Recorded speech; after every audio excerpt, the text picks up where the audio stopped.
お金だけが幸せじゃないって本当、人生の先輩が見つけた老後の本当の宝物、あなたの心に寄り添う人生後半を輝かせるための贈り物。皆様こんにちは。お元気でお過ごしでしょうか。朝夕の空気に秋の気配を感じる頃となりました。日々の暮らしの中でふと立ち止まり、これまでの人生を振り返ったり、これからのことに思いを馳せたりする時間もあるかもしれませんね。私たちこの世代は若い頃から本当によく働きました。家族のために、会社のために、社会のためにと、ただひたすら前を向いて頑張ってきましたね。高度経済成長期を経て、物の豊かさを追い求めた時代もありました。そして多くの人がお金があれば生活が安定し、好きなものが買え、心配なく暮らせる。つまりお金がたくさんあれば幸せになれるはずだと信じていたのではないでしょうか。もちろんお金は生きていく上で大切なものです。生活費、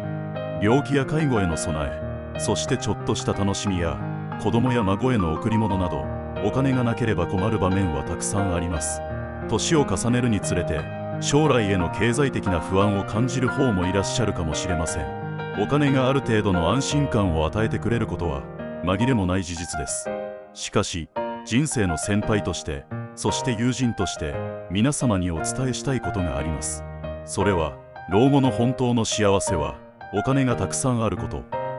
だけではないということです。そして時にはお金だけでは決して買えない、もっと大切な何かが私たちを心から満たしてくれるということに、多くの人がこの年代になって気づかされるということです。若い頃はお金があればあれもできる、これもできる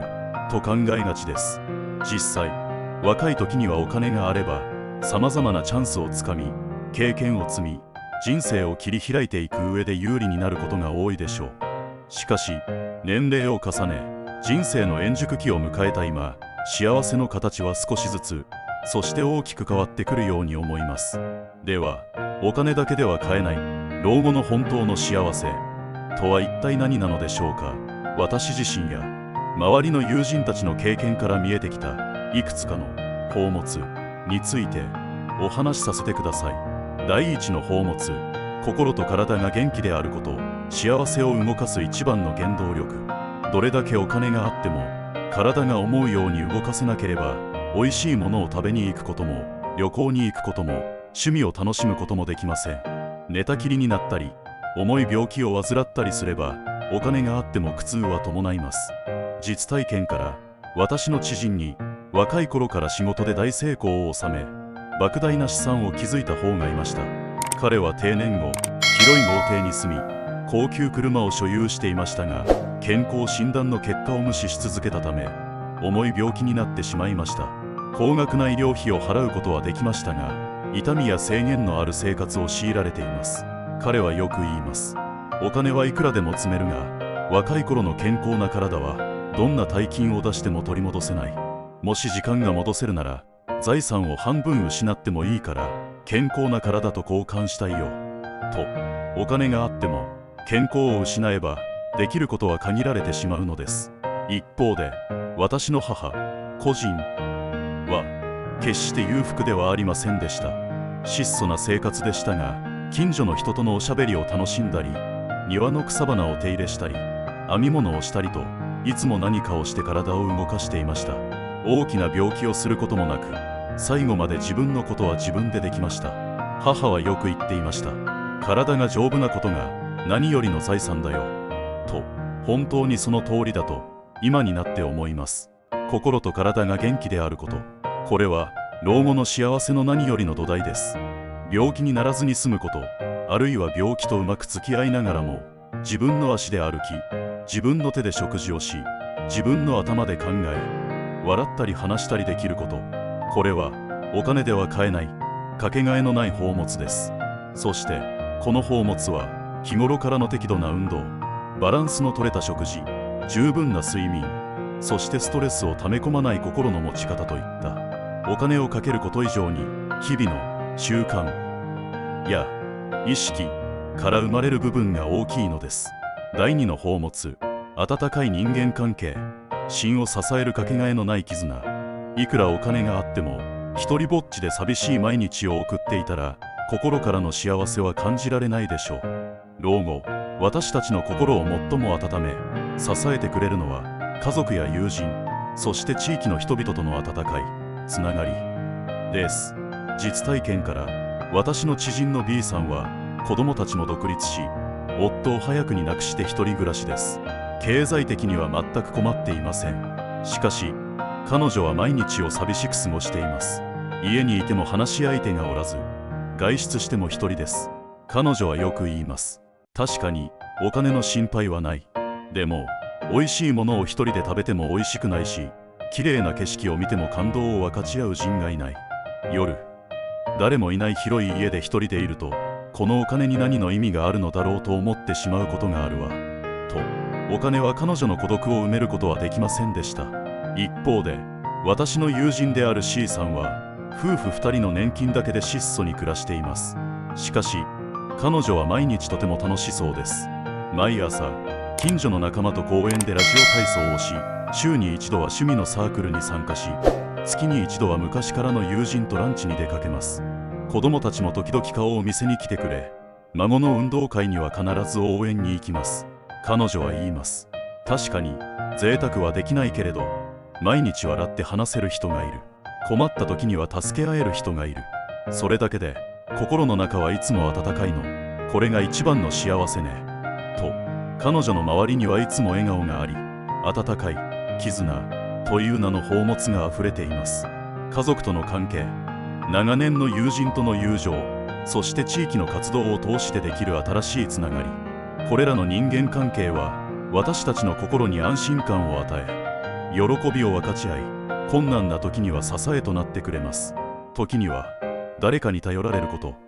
誰かの役に立てることが生きがいにもつながります。これらの温かい人間関係はお金では買うことができません。それは日頃からの挨拶、思いやりの気持ち、そして会いたいな、話したいなという素直な気持ちを行動に移すことから生まれる、私たち自身が育むべき宝物です。第3の宝物、生きがいや日々の楽しみ、人生に彩りを与える心の栄養。定年して仕事から離れると、それまで仕事が中心だった生活にぽっかりと穴が開いてしまうことがあります。その穴を埋め、日々を心満たされて生きるためには、生きがいや日々の楽しみが必要です。実体験から、私の会社の元同僚に仕事人間だった D さんがいます。彼は仕事では非常に優秀で、たくさんの部下から尊敬されていました。お金にも困っていませんでした。しかし定年退職して、彼は何をすればよいのかわからなくなってしまいました。仕事以外の趣味や興味がなく、毎日ただ時間を潰すだけの日々が続きました。彼は次第に元気をなくし、無気力になってしまいました。朝起きても特にやることもないんだ、何のために生きているのかわからなくなる時があるよと彼は漏らしていました。お金は彼に時間を与えましたが、その時間をどう使うかという生きがいを与えてはくれませんでした。一方で、私の友人である E さんは定年後、ずっと興味があった地域の歴史を学び始めました。地元の史跡巡りをするサークルに参加し、図書館で関連本を読み漁り、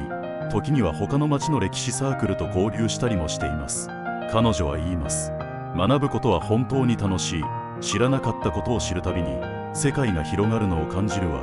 毎日が発見と感動の連続よと。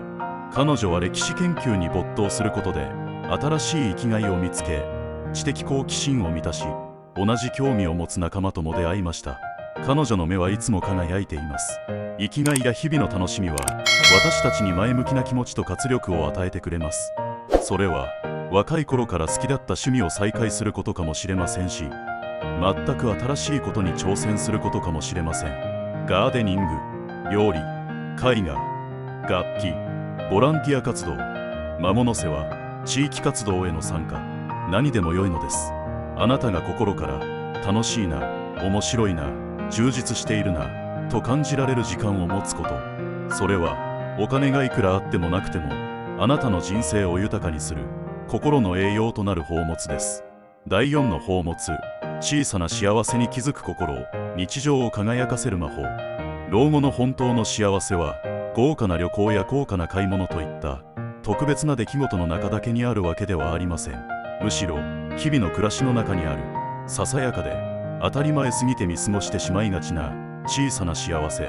に気づき、感謝できる心を持つことが幸せを感じるために非常に重要です。実体験から、私の知人の F さんは経済的には恵まれていましたが、常に何か足りない、満たされないと感じていました。もっとお金があれば、もっと大きな家があれば、もっと良い車があれば、ないものねだりばかりで今あるものに目を向けようとしませんでした。晴れた日の青空を見ても、美味しい食事をしても、家族が健康でいることに対しても当たり前だと思って感謝の気持ちを持つことがありませんでした。そのため彼女の心はいつも満たされておらず、不平や不満が多くなりがちでした。一方、私の母は贅沢とは無縁の生活でしたが、毎日の中にたくさんの幸せを見つけていました。朝目が覚めて今日も元気だと感じる、庭に新しい花が咲いたのを見つける、いただいた野菜が美味しかったと喜ぶ、ラジオから好きな音楽が流れてきて思わず口ずさむ、子供や孫から電話がかかってくる、近所の人と立ち話をする。母にとってこれらの何気ない日常のリチコマ一つ一つが大切な小さな幸せでした。母の心はいつも穏やかで感謝の気持ちにあふれていました。美味しい食事を美味しいと感じる心、美しい景色を美しいと感じる心、人からの親切にありがとうと感謝できる心、朝目が覚めること、暖かい布団で眠れること、雨風をしのげる家があること、家族や友人が元気でいてくれること、これらはお金では買えない、当たり前すぎて忘れがちな、しかし最も尊い小さな幸せという宝物です。そしてこの宝物を見つける力は私たちの心の持ち方一つで誰でも持つことができる魔法のようなものです。裕福であるかどうかにかかわらず、この宝物を見つけるのが上手な人はきっと幸せを感じながら日々を過ごせるでしょう。第5の宝物、自立と誰かの役に立つこと、自分を肯定できる誇り。老後の幸せには自分でできることがあるという自立の感覚も大切です。そして自分が誰かの役に立っている、必要とされていると感じられることは大きな喜びであり、自分自身を肯定できる誇りとなります。実体験から、私の知人のじいさんは年齢とともに足腰が弱くなり、一人で外出することが難しくなりました。身の回りのことも少しずつ家族の手を借りる必要が出てきました。お金はありましたが、自分で自由に動き回れないこと、家族に負担をかけてしまうことに対して彼は申し訳なさや情けなさを感じていました。自分で何でもできた頃が一番幸せだったな